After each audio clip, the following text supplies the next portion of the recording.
उसके लिए I am sorry, लेकिन मैंने दूसरी कंपनी में नौकरी के लिए अप्लाई कर दिया है। मुझे लगता है कि कल तक रिजल्ट आ जाएगा और जल्द ही मुझे नौकरी मिल जाएगी।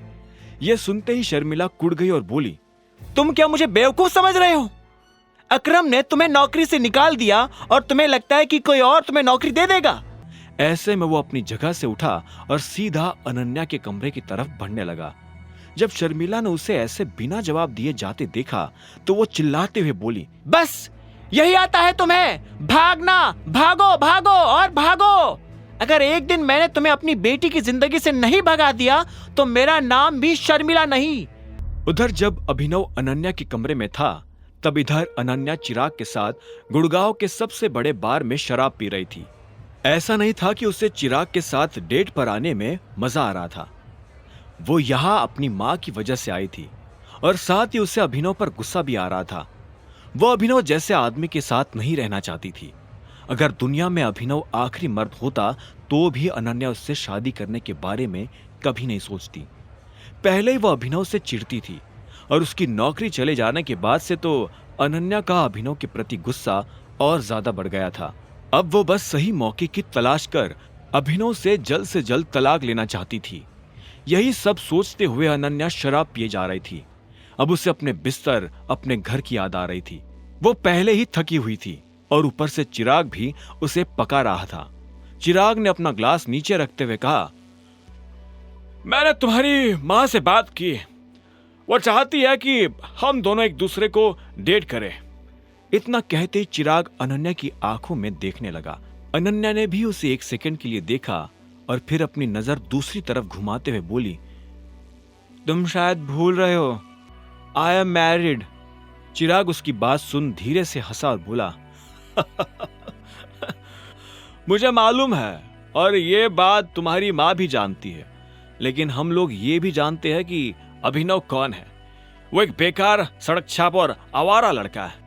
उसकी वैल्यू एक डस्टबिन से ज्यादा नहीं है। सबको पता है तुम उससे दूर जाना चाहती हो और इस चीज में मैं तुम्हारी मदद कर सकता हूं। चिराग के चेहरे पर मुस्कान थी। अनन्या ने एक पल के लिए उस मुस्कान को देखा और उसके बाद फिर से अपनी नजर फेर ली। यह सच था कि वो अभिनव को नहीं चाहती थी, लेकिन इसका यह मतलब भी नहीं था कि वो चिराग को चाहती थी। वो बस अकेले रहना चाहती थी और अपनी जिंदगी का मजा लेना चाहती थी। इसलिए अनन्या ने कहा, चिराग, मुझे इस सब में कोई इंटरेस्ट नहीं है और मैं शादीशुदा भी हूं, एटलीस्ट फॉर नाउ। तो जब तक मैं शादीशुदा हूं तब तक मैं किसी के साथ चीटिंग नहीं कर सकती हूं। यह सुन चिराग ने एक गहरी सांस ली और बोला, I like you a lot Ananya, और ये तुम्हारे लिए बहुत बेनिफिशियल हो सकता है। तुम्हें पता है कि शहर की सबसे बड़ी कंपनीज में से एक को मैं चलाता हूं। मैंने तुम्हारे बिजनेस में भी इतना इन्वेस्टमेंट इसलिए किया था बिकॉज आई लाइक यू, और मैं भी बहुत कुछ कर सकता हूं। मेरे पास और एक कंपनी है, हम दोनों मिलकर बहुत सारे कॉन्ट्रैक्ट साइन कर सकते हैं। जैसे तुम्हारी और मेरी, हम दोनों की कंपनी को फायदा होगा। इस पॉइंट ऑफ टाइम पर तुम्हें अपनी लाइफ में ऐसे इंसान की जरूरत है जो तुम्हारे पैशन को समझे और उसे आगे बढ़ाने में मदद करे, और अभिनव जैसा अनाथ तो वैसा इंसान बिल्कुल भी नहीं है। चिराग इतना कहते ही अपनी बात पर हंसने लगा था। वो जिस तरह से अभिनव की इंसल्ट कर रहा था वो अनन्या को जरा भी पसंद नहीं आ रहा था। इसलिए अनन्या ने कहा, प्लीज थोड़ा ठीक से बात करो, उसने अपने पेरेंट्स को खोया है, तुम्हें उसके बारे में इस तरह से बात नहीं करनी चाहिए।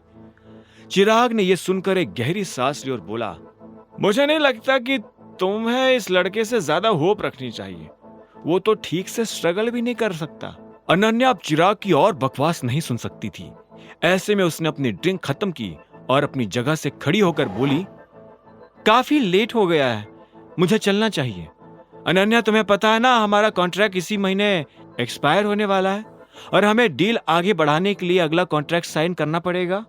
चिराग ने अनन्या को याद दिलाते हुए कहा। उसकी ये बात सुनते ही अनन्या के दिल की धड़कन रुक गई थी। उसे लग रहा था कि चिराग उसे दूसरे शब्दों में धमकी दे रहा है। बिना चिराग के अनन्या की कंपनी सरवाइव नहीं कर सकती थी, लेकिन वो ये भी नहीं चाहती थी कि चिराग इस बात का गलत फायदा उठाए। इसीलिए उसने कहा, चिराग, मुझे लगता है कि हमें पर्सनल और प्रोफेशनल मैटर्स को अलग अलग रखना चाहिए। यह हम दोनों के लिए बेहतर होगा। अनन्या की बात सुन चिराग मुस्कुराया। उसने अपनी ड्रिंक खत्म की और अपनी जगह से खड़ा होते हुए बोला, चलो मैं तुम्हें घर छोड़ देता हूं। इतनी रात को कैब से घर जाना गुड़गांव में सेफ नहीं है।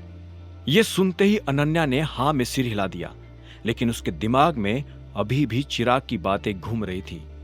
अब आगे क्या होने वाला था?